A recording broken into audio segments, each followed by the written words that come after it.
Welcome, listeners, to the Wild Wild West End, a podcast about Galveston County naturalism and wildlife. This is episode 5, The Rails of Galveston County, Part 1, Origins of Family Railidae, Trivia, and Genus Rallus. So, I have been fascinated by rails for a long time now. They're such an elusive bird, so rarely seen, that they always just really caught my attention. I still remember the first rail I ever saw was just in the grand scheme of things, it was really just a few years ago. I mean, I had seen common gallinules and American coots at this point, which technically are rails, and we are going to talk about those in part 2. But as far as Rallus rails, which are the ones I'm most fascinated with, the first Rallus genus rail that I ever saw was probably a clapper rail. I remember seeing this small dinosaur-esque bird run out into the road on Apfel Park Road on the east end of Galveston Island in the middle of the night. I was out there looking at barn owls, and I see this bird. And I jump out with a flashlight. I chased it over. I didn't chase it. It had already disappeared into the grass. I would learn later that my attempt to find this bird with a flashlight at night was pretty laughable, because once a rail hits tall grass, you're never going to see it again. So, anyway, I was fascinated by these birds. I remain fascinated by them. They are very interesting birds. And throughout this episode, and part 2 of, so episode 5 is going to be the Rails of Galveston County Part 1. Upcoming episode 6 is going to be the Rails of Galveston County Part 2. So, in this episode, we are going to talk about the origins of Family Railidae. We're going to talk about some trivia about rails that a lot of people don't know about, and we're going to cover the birds of genus Rallus that occur in Galveston County. So, buckle your seatbelts for what could potentially be a pretty boring episode if you don't really like rails. So, here we go. So, over here on the left-hand side, this dapper-looking gentleman that you see is Constantine Samuel Rafinesque.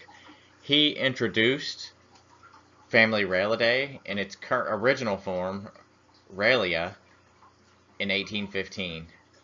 He was a polymath, a polyglot, and an autodidact. And what does all that mean? Well, a polymath is someone who is an expert in a number of fields and draws on large bodies of work to solve problems in those fields. He was well versed in a number of fields, so there was ornithology, general zoology. Perhaps his most prolific contributions to science come in the field of botany, where he is responsible for 6,700 binominal names of plants. He was an anthropologist, wrote many well-known works on Native American Indians that, you can look that up. I'm not here to really talk so much about his other contributions, but he did introduce Railidae. So, okay, he was a polymath. We've covered that. A polyglot is someone who is fluent in a number of languages. He is known to have taught himself Latin and Greek. And he spoke French, English, and I believe German, and probably a number of other languages. I'm not sure exactly how many languages you have to speak to be considered a polyglot, but he was one. So an autodidact, that's kind of a big word. That's a word that I learned while I was learning about Rafinesque. So an autodidact is someone who is a self-educated expert in a field and has gained their education in that field by, as I said, self-educating, meaning that they didn't have the benefit of professors, formal mentors, or universities. So, all that being said, this was an amazing scientist. I think it's regrettable the way he was portrayed in Audubon's biographies. I've read 3 separate biographies on Audubon, and all of them, to some degree or another, mentioned how Audubon tricked Rafinesque into chasing some fictitious animals around, and they kind of portrayed him as a buffoon. And anyway, I just think that's unfortunate that a man that I don't think anyone could argue that Audubon contributed to science as much as Rafinesque, yet he is portrayed in this way in the biographies. Really didn't like that. Not to detract from Audubon, he was a great man. You know, just I think end of story is I was just unhappy with the way Rafinesque was portrayed, true or not. He was something of a black sheep even in his time. He was known to be extremely eccentric. His submissions to all the major journals of the day were routinely rejected. So he talked about the theory of evolution before Darwin did. And anyway, he's an amazing guy. And long story short, he introduced Railidae. There on the right hand side of the screen, you can see the Railidae family tree and all of its various genera, which we're going to talk about.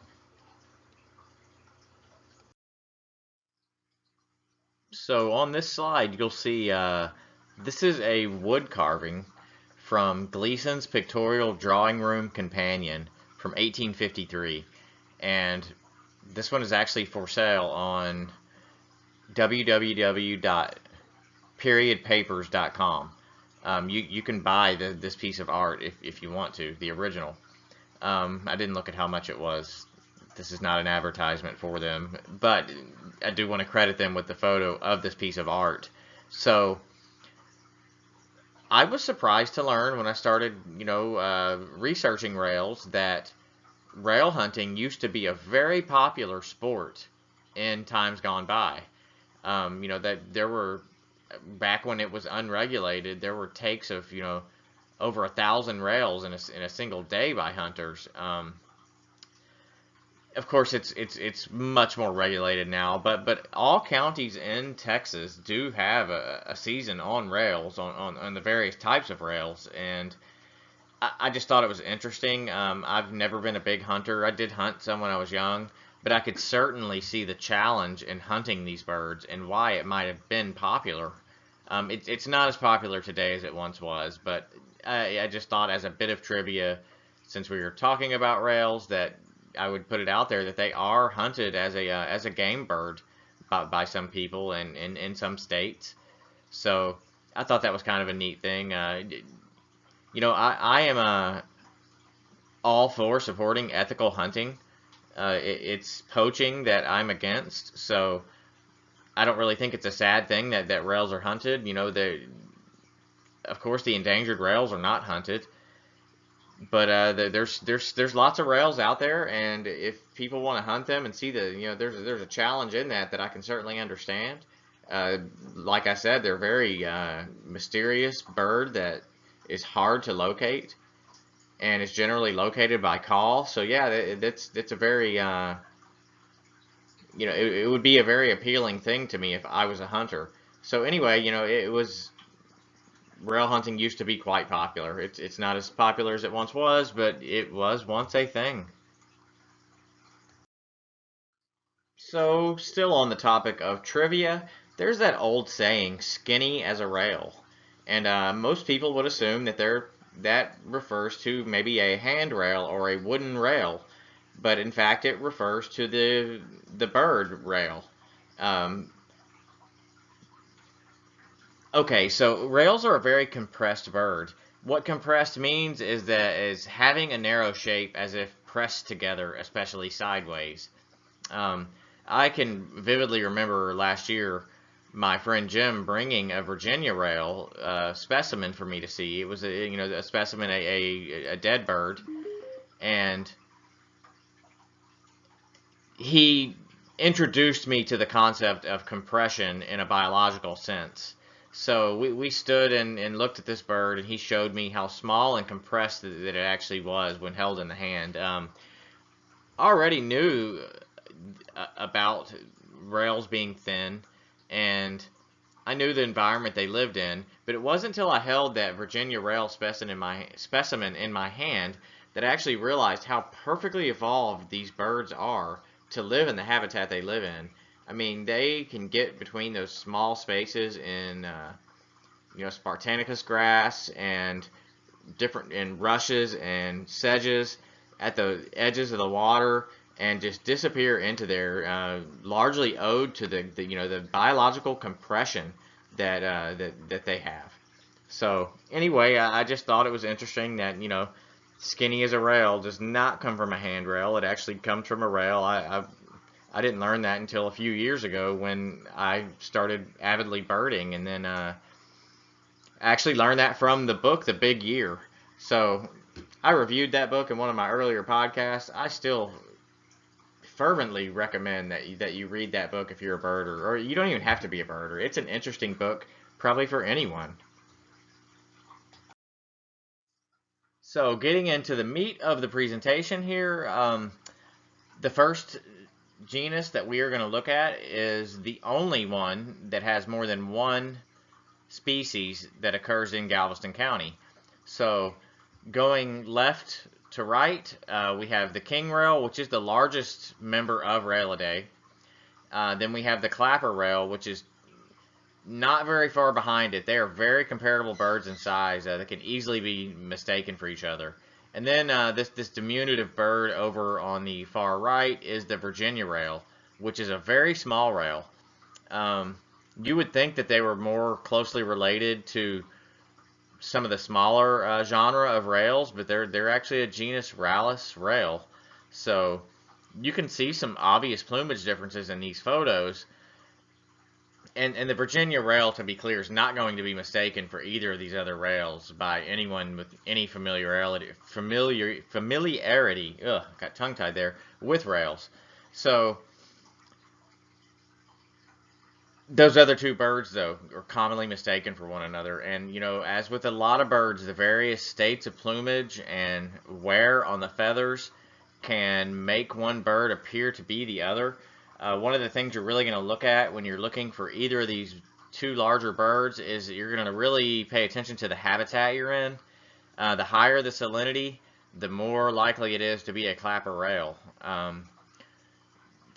King rail are largely freshwater birds. You're going to find them in salt marshes that are really low in salinity. And the clapper rails, on the other hand, are much more salt tolerant, and you can actually find them in freshwater marsh as well. But mostly what you're going to find them in is salt marsh. The Virginia rail is also more of a freshwater bird. You're going to find them in low salinity salt marsh and freshwater marsh. So we're going to move on, and I'm going to cover each of these birds independently. So the first one we're going to cover is Rallus elegans, the king rail. As I mentioned already, this is the largest member of Railidae, and you're going to find this bird primarily in freshwater or low salinity brackish water marsh. So as with most rails, you're gonna find them in if you're gonna visually see them, it's gonna be on the edges of stands of tall reeds and grass. So like I mentioned, more likely you're going to hear them. Now, their call, as well as their physical appearance, is easily mistaken for the clapper rail. So you have to pay careful attention to the cadence of these calls. So on appearance, the king rail in general, I'm not going to get into juvenile appearances in this, by the way. In the interest of time, I'm going to cover the adult birds. You can easily check out the juvenile appearances of these birds in a Sibley's guide or a National Geographic guide, or any popular birding guide is going to show you those various appearances. So as far as the adult bird goes, things to look for: clearly orange foreneck, and then those really boldly contrasting black and white bars there on the flank. This bird is going to be a richer brown, more golden brown than a clapper rail generally will be. And I wanted to take a minute here and play some of the calls for you. There's actually quite a few different vocalizations these birds will do. So here we go.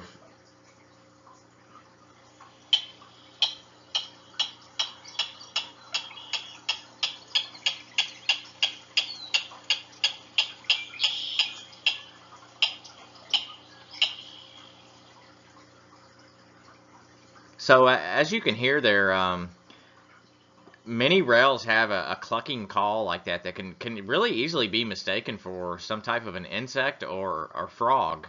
So there's kind of a learning curve there when you're listening to those sounds in the dark, especially to picking out rail calls. So we're going to move on to the next call.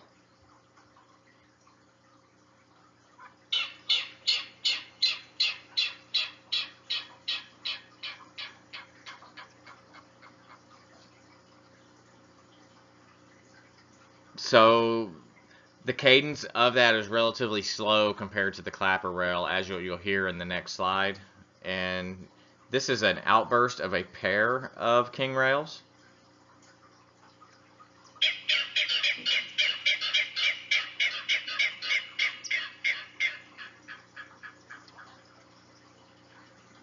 And here is a second version of an outburst.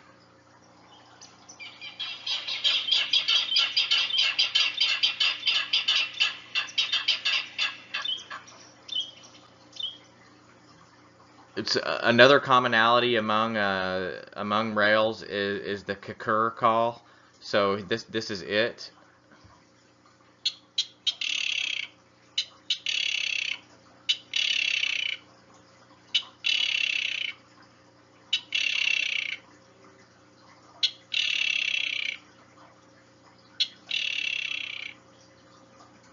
Okay, and another thing among rails is the grunt call. So here, this is going to be the kakur and grunting outburst of the king rail.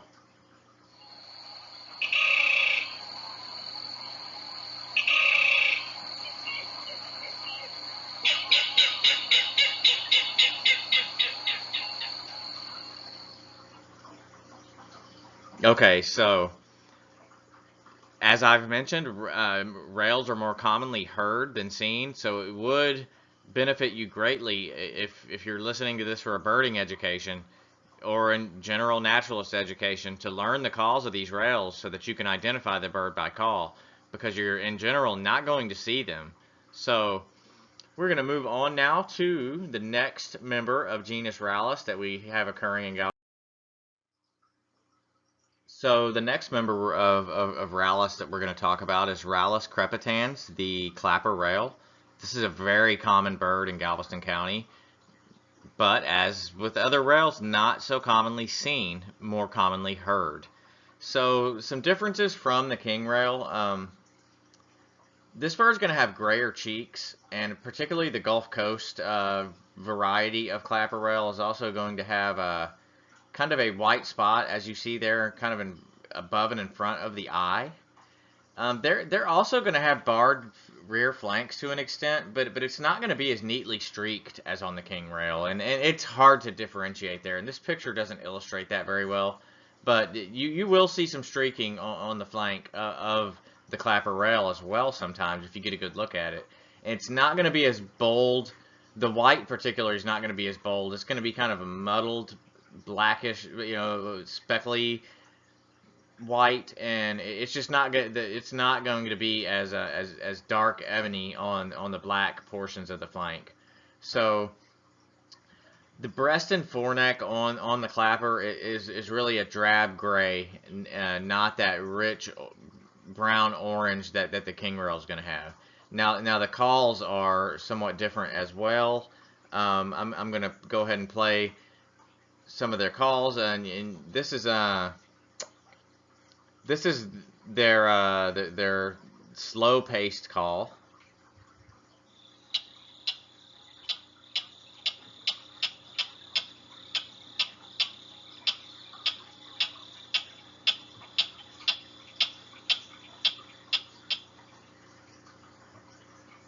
Once again, easily mistaken for some type of a frog or an insect.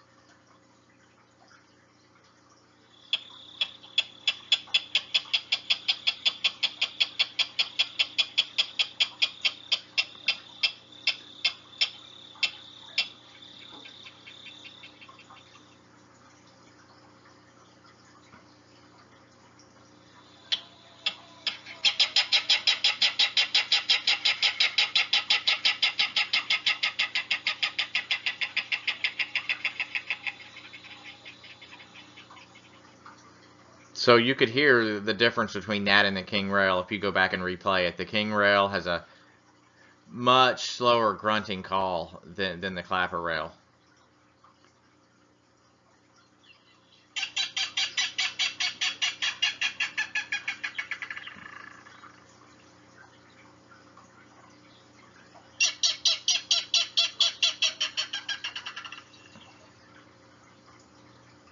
Okay, and then the kikar call.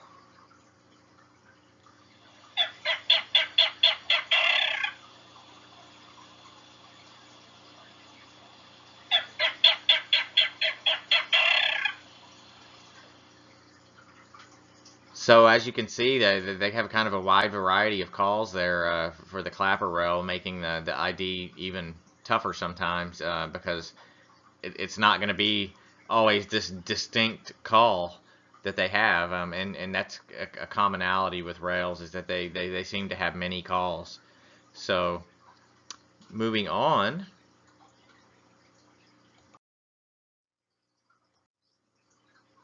Okay, so this is Rallus limicola, the Virginia rail, and the obvious tell that you're looking at a Virginia rail is that it's a very rich red color, has that barring on its flanks, and has a gray face. And it's the smallest Rallus rail that you're going to see. You're not going to mistake this rail for a clapper rail or a king rail. It is just far too small. And getting into the calls of this bird, they actually have quite a few, and some of them are quite insect-like. So we're going to take it from the top.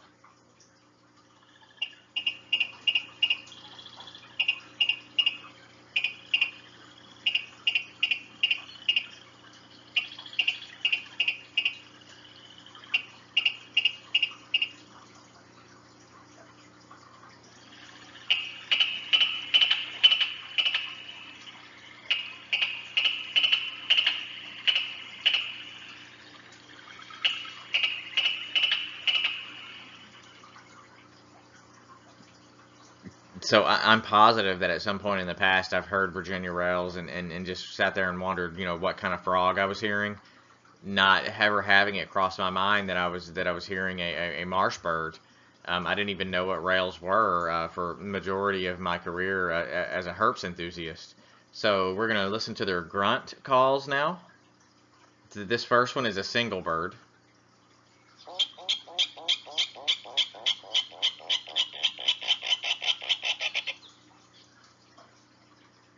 Okay, so this next one is a grunt duet of two birds.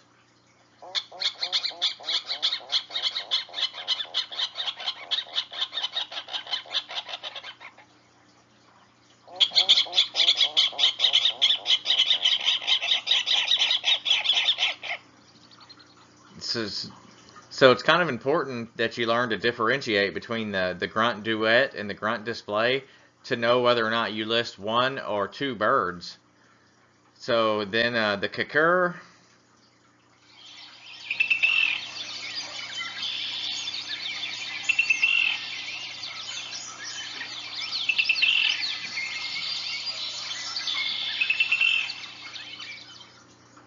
So pretty distinctive on that one. And then they also have a squeal call.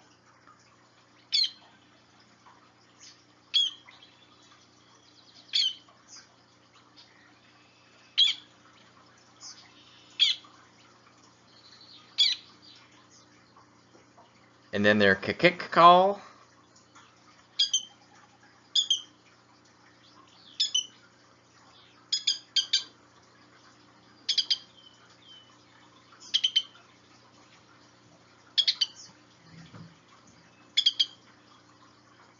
That's actually the most common call I've heard Virginia rails make. I'm not sure what the consensus is with other birders and what their most common call is, but that's the one I've heard. At least that's the one I've been able to identify usually. So, and here are some interaction calls between Virginia rails.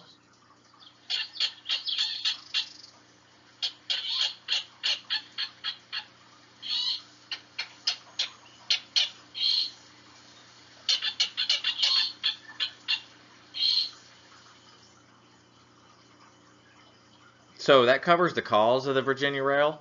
One thing I didn't mention at the beginning was, I mean, I didn't reiterate that you're primarily going to find this bird in low salinity or freshwater marsh.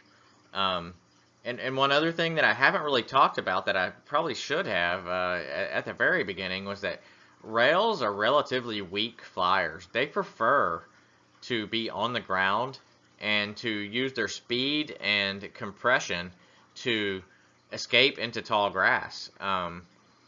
There are actually species of rail that are island dwelling birds that have, through parallel evolution become completely flightless. So you're not going to see these birds fly a lot, and it's not going to be for a very long distance when they do fly. They are migratory birds, are capable of long flight, but they do not like to do it. They only do it when they must. So that pretty much wraps up genus Rallus and the first leg of the episode. So we're going to move on to the next genus. I'd like to take a couple of minutes to talk about a friend of mine who is no longer with us, Dominic Lacrossette. He was a friend, a fellow birder. I say a fellow birder, but he was really way above my level as a birder. Really few people I've known have reached the league that Dominic did as a birder in 42 years. He was a recognized expert on the birds of many countries. He traveled the entire world seeking out what he loved best, birds. His presence is sharply missed. I belong to a small Facebook Messenger group with a few friends of mine, which included Dominic, and we shared bird sightings that of the birds that we all loved and chased. He was a real expert on bird ID and bird habitat, and I regularly spoke with him online. The last time I saw him was May 2019 when he visited me at the Coastal Heritage Preserve here in Galveston where I work. He and I rode around on my ATV, and we were really excited to see a large flock of bobolinks, which is what he came to see. We also saw a large flock of dick thistles. I remember the day very well. We saw lots of spring migrants over at the Peak property on the Coastal Heritage Preserve and many other common birds, and had a great time. Of course, at that time, neither of us knew it would be the last time that we would see each other in person. So I want to thank his lovely wife, Jenna, for allowing me to use some of his photos in this presentation. And I want to do a small slideshow here at the end that, are photos of birds he took for his blog, domthebirder.com, which you can still go see, and I encourage you to go see. So rest in peace, Dominic. We're all going to miss you.